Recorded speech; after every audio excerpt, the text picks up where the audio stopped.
Assalamualaikum warahmatullahi wabarakatuh. Selamat sore, salam sejahtera untuk kita semua. Perkenalkan, nama saya Sarina. Saya dari Federasi Serikat Buruh Demokratik Rakyatan atau SEDAR. Posisi saya sebagai juru bicara gitu.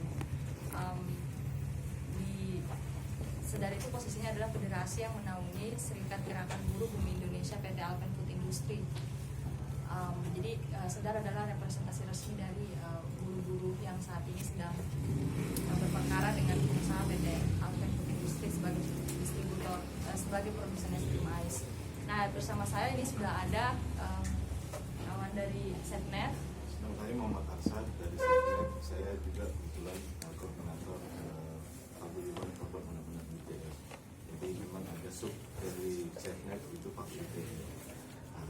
Kami terpanggil hari ini karena melihat ada bentuk kriminalisasi lagi terkait dengan BTE pada Pak. Dan di sebelah kanan saya ada dari Lokataru. Ya, saya Mirza Fahmi. Saya kebetulan manajer program Lokator Foundation. Juga kita mau ngobrol soal sisi, kebetulan kami pernah riset juga soal union busting soalnya, khususnya masuk kriminalisasi buat gerakan buruh juga termasuk kita. Ini bisa diskusi di sini. Ya, terima kasih. Saya sebenarnya saya hari ini mengundang rekan-rekan kami, mengundang rekan-rekan jurnalis itu untuk sebenarnya lebih banyak diskusi, karena saya yakin sudah banyak yang mengikuti berita ini kan, baik di Twitter saya ataupun di website kami, dan mungkin lebih baik lagi untuk kita itu untuk melakukan klarifikasi, karena kan saat ini juga pengusaha kan membuat klarifikasi yang bertentangan dengan apa yang kami sampaikan. Nah, di tangan teman-teman semua itu sudah ada ringkasan kasusnya. Nah, ini memang agak tebal karena kasusnya ini sudah lama gitu. Kenapa banyak sekali masalahnya? Karena memang permasalahan itu sudah lama. Mungkin ada yang ingat waktu tahun 2017 ya. Tahun 2017 kan kami pernah juga ada pemogokan gitu yang dilakukan oleh buruh es krim ais di kawasan MM 2100 Cikarang. Nah, waktu itu kita bisa waktu itu kondisinya jauh lebih buruk. Bahkan misalnya aku kasih contoh, dulu itu semua buruhnya adalah karyawan kontrak dan outsourcing. Terus juga waktu itu kalau perempuan itu hamil, buruh perempuan yang hamil itu langsung disuruh resign. Dan itu biasanya bisa dipanggil kembali kalau sudah melahirkan. Jadi seperti itu kondisinya. Dan nggak ada uang transport, nggak ada uang makan, banyak ya, semua hak-haknya nggak ada. Bahkan ada yang dibayar di bawah UMK, serikatnya juga tidak ada. Nah, ketika kami membangun serikat yang SGBBI PT API pada sekitar tahun 2017 Agustus, kami waktu itu kita berusaha berunding dan itu berakhir dengan deadlock. Kita melakukan pemogokan. Setelah pemogokan itu perusahaan bersedia melakukan pengangkatan. Yang diangkat itu tidak cuma 665 buruh anggota, tapi yang diangkat itu semuanya. Karena waktu itu jumlah pekerja itu 1.200, ada 1.200 pekerja. Nah, tapi ternyata setelah ada pengangkatan, pengusaha ini juga menuntut buruh untuk bekerja lebih keras, termasuk dengan menaikkan target, kemudian mempersulit buruh untuk mengambil cuti, kemudian ibu hamil itu tetap dipekerjakan pada malam hari, bahkan dengan beban kerja yang sama dan dengan gizi yang sama dengan buruh-buruh lain yang tidak hamil. Bahkan bekerja pada malam hari itu juga waktu itu tidak disediakan jemputan kan. Baru kemarin ini, baru sebulan lalu ya. Setelah kita melakukan perundingan, setelah beberapa kali kita melakukan perundingan, dan setelah ada kejadian begal, jadi ada buruh perempuan yang pergi berangkat kerja pada malam hari itu dibegal.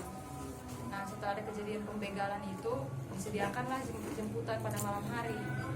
Tapi jemputan itu cuma untuk buruh perempuan, seolah-olah buruh laki-laki ini punya ilmu anti begal gitu. Nah, jadi itu yang banyak sekali masalahnya. Saya udah ringkas di situ kan. Memang sih ada masalah cuti, masalah upah, masalah beban kerja ibu hamil itu bisa dilihat detail di situ. Kemudian kita juga punya dokumen pendukung yang bisa diminta. Nanti kami kalau misalnya mau menulis lebih dalam soal kasus ini, itu kami bisa berikan dokumen-dokumen pendukungnya. Dan ada banyak sih sebenarnya kan yang menjadi pertanyaan publik. Aku langsung aja yang bisa menjadi pertanyaan publik, apakah benar buruh itu menuntut upah 11 juta kan, dan maunya dan nggak mau turun, maunya turun cuma di kisaran 8 juta. Nah itu bohong besar, itu tidak pernah seperti itu. Yang terjadi adalah kalau orang yang terbiasa dengan dinamika perundingan pasti tahu dalam perundingan itu kan ada penawaran, ada penolakan, ada kompromi seperti itu. Nah waktu awal-awal kami mengajukan upah, kita mempresentasikan seperti ini.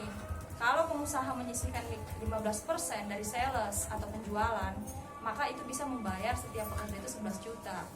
Itu data kami yang kami hitung dari hasil produksi gitu. Kenapa kami menghitung dari hasil produksi? Karena kami sudah beberapa kali minta laporan keuangan, perusahaan tidak pernah memberikan. Bahkan kita juga sudah pernah pergi ke Diskorin minta kan, tapi tidak ada laporan itu. Nah sehingga kita memberikan argumentasi itu, tapi kita tidak menuntut itu. Waktu itu kita bilang, ya kalau ini faktanya Pak. Jadi karena keuntungan perusahaan itu besar, kita minta upah itu agak dinaikkan gitu. Nah perusahaan nggak mau, dia bilang saya nggak mau kalau berbasiskan presentasi keuntungan. Mereka itu minta agar ada formula. Ya udah kita bikinin formula.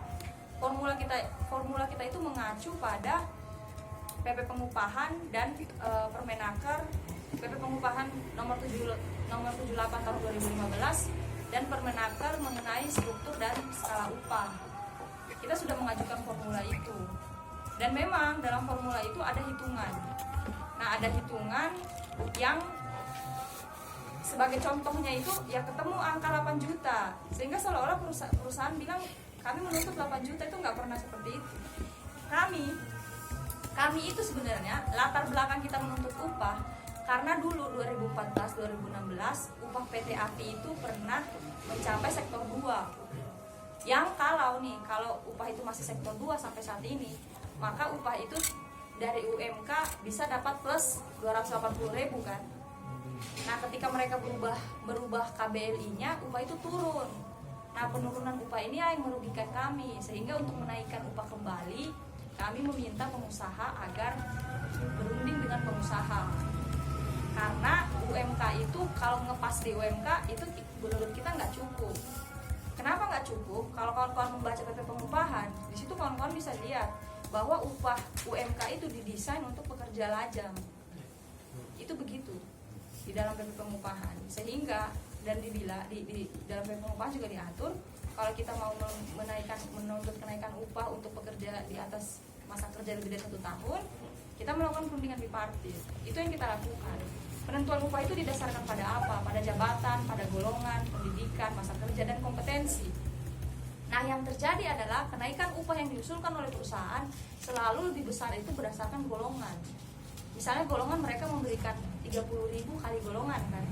Masa kerja aja dihargai cuma 5.000 per bulan. Jadi kalau masa kerja 2 tahun dapat tambahan 10.000. Nah, ketika kita meminta kompetensi, mereka tidak mau memberikan. Ketika kami meminta pendidikan, mereka cuma menghargai pendidikan S1, SMA enggak. Padahal mayoritas pekerjaan itu adalah operator produksi yang tingkat pendidikannya itu SMA, SMK. Dan mereka tidak punya kesempatan untuk melanjutkan S1 karena beban kerja perusahaan yang berat itu kan. Nah, kita minta kompetensi. Justru di sini kita kasih jalan keluar sebenarnya sama perusahaan. Jadi kompetensi itu begitu. Kompetensi ini begini. Kompetensi itu adalah penilaian kinerja. Biasanya kalau di perusahaan-perusahaan pada umumnya penilaian kinerja ini dihitung dari yang namanya kehadiran tahun lalu, tingkat presensi tahun sebelumnya kan. Jadi begini, kalau ada papan tulis saya bisa jelasin sih. Misalnya begini, orang yang kehadirannya tahun lalu 90% sampai 100% pasti akan berbeda dong. Dia akan dapat tambahan sekian persen. Itu bisa dirundingkan. Kami punya satu kasus, kami punya satu pabrik yang itu dihargai sampai 9% untuk presentasi kehadiran 90 sampai 100. Itu ada memang seperti itu. Tujuannya apa? Tujuannya justru untuk memacu produktivitas.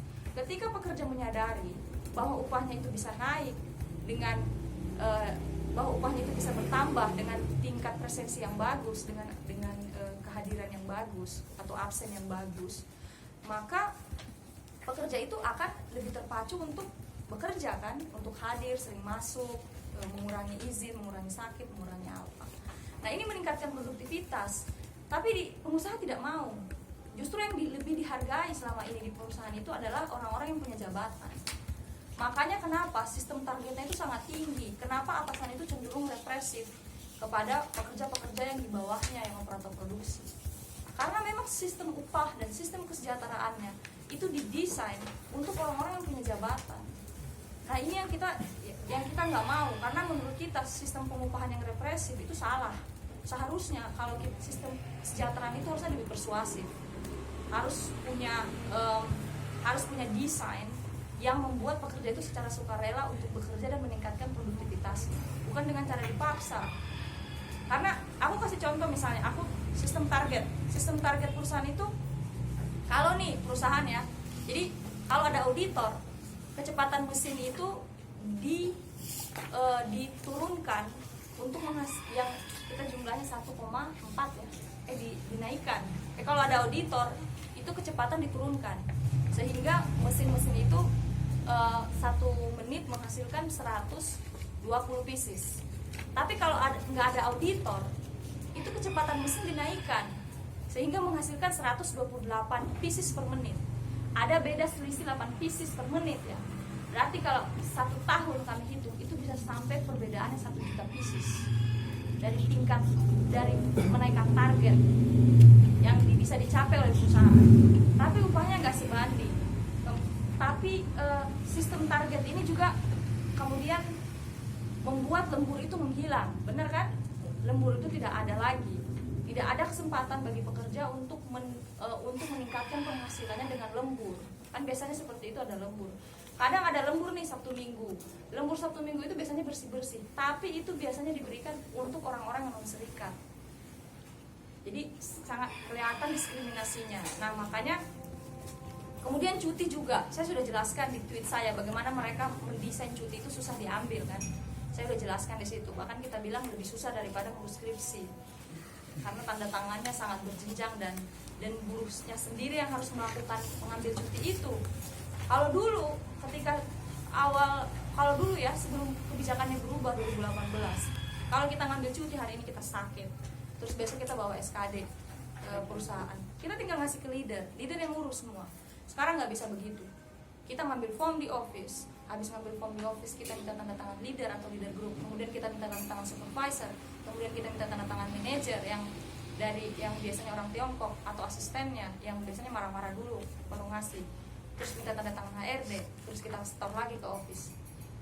Dan itu hanya bisa diurus saat istirahat yang juga waktunya kawan-kawan tahu sendiri, istirahat kan nggak panjang waktunya, atau pulang. Kalau pulang kan mereka biasanya sudah pulang, jadi susah, dibuat susah sehingga seolah-olah sehingga banyak pekerja yang udahlah alpa saja daripada, dan upahnya dipotong.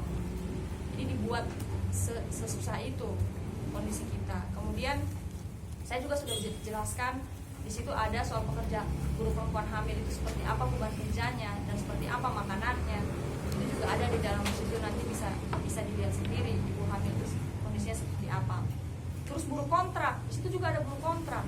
Buruh kontrak ini yang lebih nasibnya itu menyedihkan. Mereka dulu dijanjikan kerja di PT Alpen Food Industry 6 bulan tuh diangkat. Ada yang datang nggak buruh kontrak? Ada yang datang nggak? Kemudian mereka disuruh bayar 4 juta sampai 5 juta dengan janji nanti diangkat. Ternyata enggak, 6 bulan mereka di-cut, kontraknya nggak diperpanjang. Padahal mereka udah bayar 5 juta. Ada yang udah bayar 5 juta ke penyalurnya ya, kita nggak tahu HRD-nya, tapi mereka bayar ke penyalurnya. Dan sekarang kasus itu sedang dalam proses mediasi di Dinas Tenaga Kerja. Proses mediasi, dan sudah 2 kali undangan mediasi, pengusaha nggak pernah datang. Itu yang terjadi. Kemudian anggota kami juga udah di PHK 81 orang dengan alasan karena kami menolak perintah kerja. Padahal kita tidak pernah menolak perintah kerja kan, yang 71 orang itu. Yang terjadi adalah justru ketika perusahaan mau melakukan mutasi, kita selalu meminta, Pak, surat tugasnya mana, dibagikan per orang, kemudian tolong kasih kami training, karena kalau dipindahin dari bagian kon ke produksi itu lebih susah, nanti kalau ada apa-apa kita bisa kecelakaan kalau nggak ada trainingnya. Kita minta ada prosedur itu, mereka nggak mau. Tapi akhirnya kita menerima, oke, kita pindah ke bagian produksi. Tapi sebulan kemudian kita di SP berapa? SP2 dan SP3 langsung di PHK. Padahal di Alpen itu ada orang yang mencuri es krim, itu kena SP2. Padahal kan dalam aturan itu polisi kan, biasanya gurunya desain sendiri. Bayangkan ada yang mencuri es krim, bawa es krim pulang ke rumah, itu SP-nya SP2. Kesalahannya lebih berat karena itu pidana. Tapi karena mereka melakukan diskriminasi terhadap kami, maka orang-orang yang non-serikat mereka membuat SP-nya, sanksi-sanksinya itu lebih ringan. Ada anggota kami, jadi seharusnya kan ketika pekerja melakukan kesalahan, misalnya apalagi kalau kesalahannya ringan, harusnya ditegur dulu, baru diberikan SP kan. Kalau udah berkali-kali, kalau ditegur udah nggak mempan. Kami punya anggota itu adalah leader, dia menolak memberikan SP. Sekarang malah dia yang kena SP2. Bayangkan kalau kita sebagai buruh nih, karena kita mau menjalankan aturan di perusahaan, memberikan sanksi yang proporsional, kemudian kita menolak melakukan hal itu, malah kita yang dikenain SP sampai SP2. Ega yang SP2. Sekarang Ega itu mengundurkan diri jadi leader. Kenapa? Karena nggak bisa, dia nggak tahan mau menindas orang ke bawah seperti itu, menindas ke bawah. Dan kami juga selama 1 tahun, ya selama dari 2018 ya, hampir 2 tahun, kita selama ini selalu menurunkan tensi. Karena kan kalau kami nggak hati-hati kan bisa jadi isunya kan bisa menyasar etnis kan. Karena atasan-atasannya itu kan adalah orang-orang Tiongkok gitu. Dan kami sebenarnya sangat-sangat bisa memainkan isu pekerja Cina, tapi kita nggak pernah mau begitu. Karena di kami memang sudah ada secara internal, kita tidak punya program anti pekerja asing, unskill atau skill, kita tidak anti pekerja asing kalau di serikat kami. Dan kami sudah sangat hati-hati memperlakukan isu ini supaya isu ini tidak menjadi sentimen ras gitu kan, karena itu nggak bagus, karena karakter serikat kami adalah internasionalis. Kita sudah berusaha betul supaya ini tidak seperti itu. Dan ya terakhir, karena banyak sekali kasus, saya mau menjelaskannya juga. Kalau saya penuh banget dengan semua perkara-perkara ini. Bahkan yang terakhir itu outsourcing ya. Outsourcing itu kita temukan, nah ini buruhnya, ini bisa ditanya sendiri. Buru-buru outsourcingnya. Inilah yang mereka inilah, tapi mungkin namanya jangan jangan diangkat karena mereka ini dicari-cari sama pihak yayasan. Mereka inilah yang memberikan foto, mereka inilah yang merasakan bagaimana mereka ditempatkan di dalam satu rumah yang 2 kamar mandinya cuma 1, ada 40 orang di situ. Mungkin kedengarannya nggak masuk akal, 40 orang gimana tidurnya? Karena ada sistem shift. Mereka akan sangat padat sampai nggak bisa duduk bareng kalau hari Minggu saat semuanya berkumpul kan. Kalau sistem shift kan ada yang shift 1 tinggal, shift 2 dan shift 3 tinggal di rumah begitu. Nah ini bisa ditanya langsung sama buruh outsourcingnya. Saya sudah tulis di situ sedikit, tapi memang kalau mau mendalami langsung saja ke buruhnya. Ya itu mungkin yang bisa saya sampaikan. Kalau ada pertanyaan, dan mungkin saya persilakan. Kosong belum dijelaskan. Oh, soal cek kosong. Oh iya, cek kosong. Saya udah tulis di situ. Kita juga ada buktinya kalau mau ngelihat ceknya, mau ngelihat perjanjiannya, bahwa awalnya itu kan 2017 kami waktu mogok, perusahaan hanya memberikan bonus kepada yang tidak mogok sebesar 1 juta per orang, dan kami merasa ini diskriminasi. Kemudian kami menuntut. Akhirnya kami bisa mendapatkan kejelasan 4 Januari 2019 setelah 1 tahun kami menuntut itu. Waktu itu perusahaan bilang, itu Ibu Liliana Gao sebagai perwakilan dari Komite Distributor AIS, karena memang bonusnya dari distributor, itu bilang bahwa saya tidak bisa memberikan sekarang karena perusahaan nggak mampu. Perusahaan bisanya 1 tahun, setelah 1 tahun bisa ngasih 300 juta. Kemudian 25 juta setiap bulan dicicil sampai lunas 600 juta ya. Nah kita setuju, dan kita juga udah gak mempedulikan inflasi. Yang penting kita tidak didiskriminasi kan, walaupun kita tahu ada inflasi. Apalagi inflasinya harusnya dihitung 3 tahun kan, kita gak peduli lagi. dan kita juga percaya saja karena udah dikasih cek. Kita mikir masa sih dia berani bohong, kan udah ada cek. Mungkin kalau dia cuma perjanjian bukan prestasi kan jatuhnya kan. Cuman kan kalau masih cek kosong kan jatuhnya kan pidana ya, bisa jatuh ke pidana.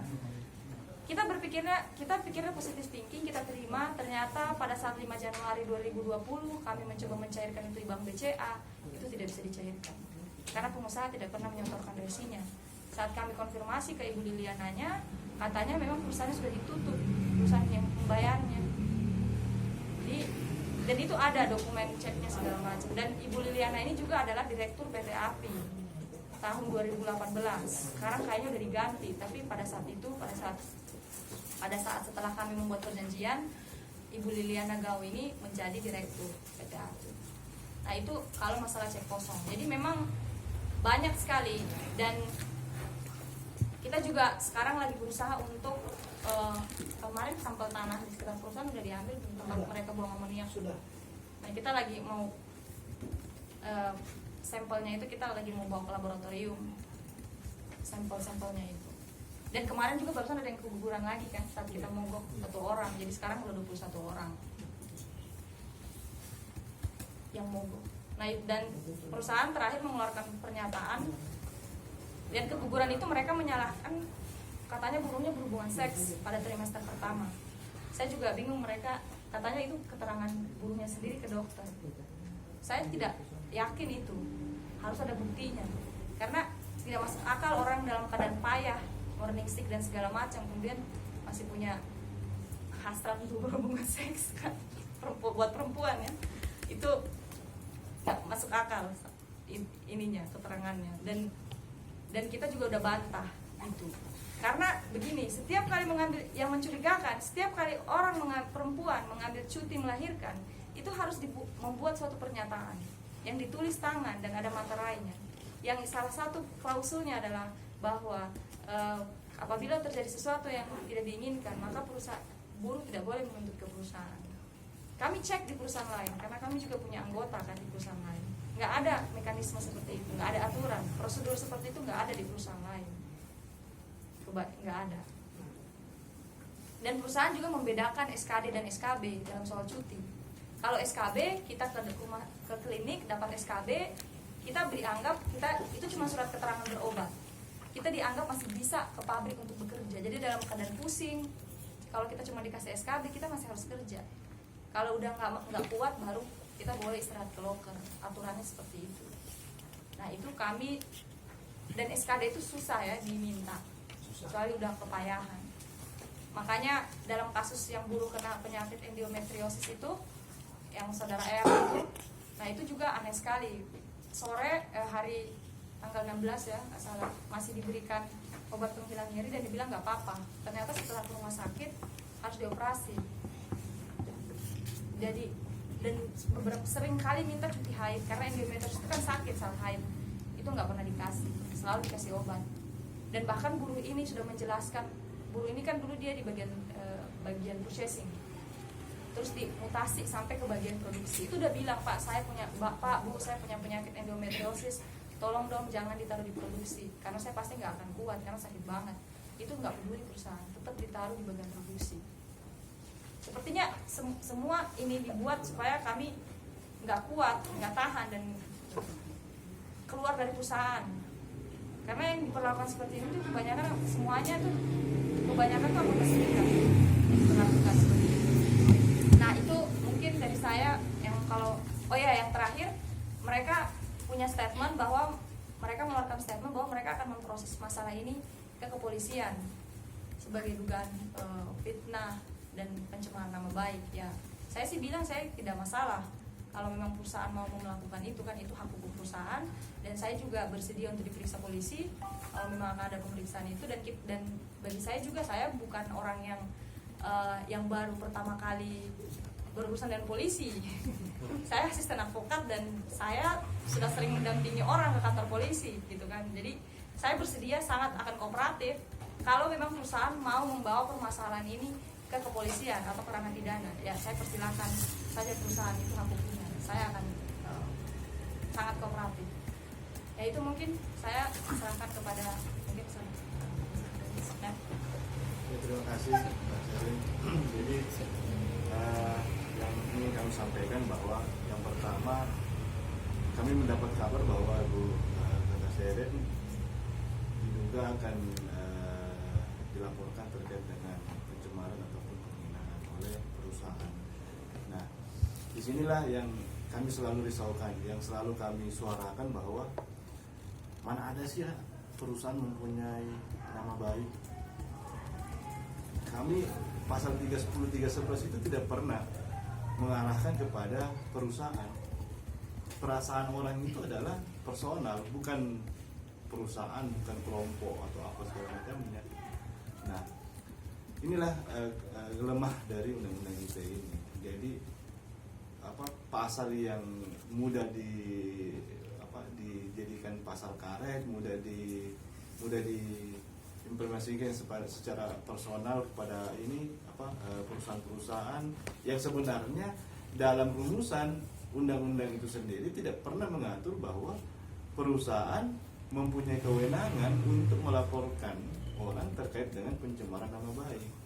Nah, yang kedua yang kita ingin menekankan bahwa apa yang dilakukan oleh Kakak Sherin ini itu adalah pemenuhan hak di pasal 28 1945 bahwa setiap warga negara Indonesia mempunyai hak untuk berpendapat dan berekspresi.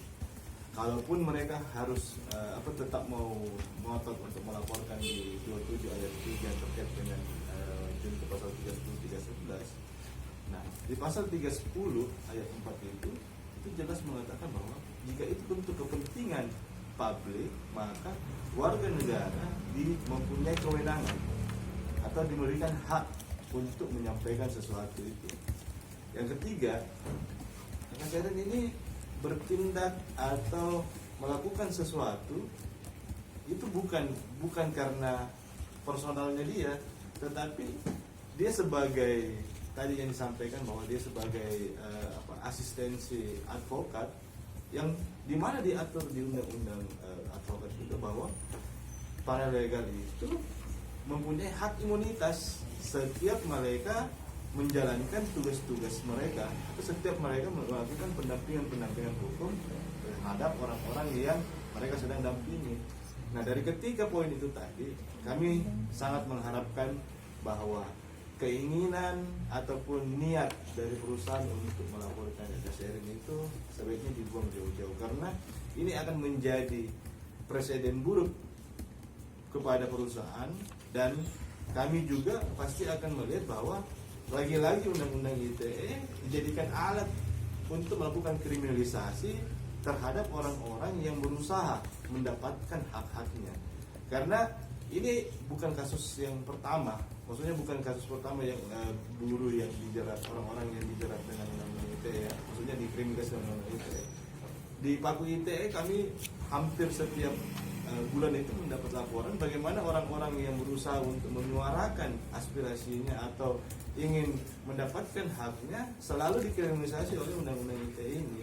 Makanya ini undang-undang ini sangatlah rawan, maka kami berharap juga agar pemerintah dan DPR agar segera melakukan revisi terhadap undang-undang ini untuk segera dicabut dari undang-undang ITE pasal karet.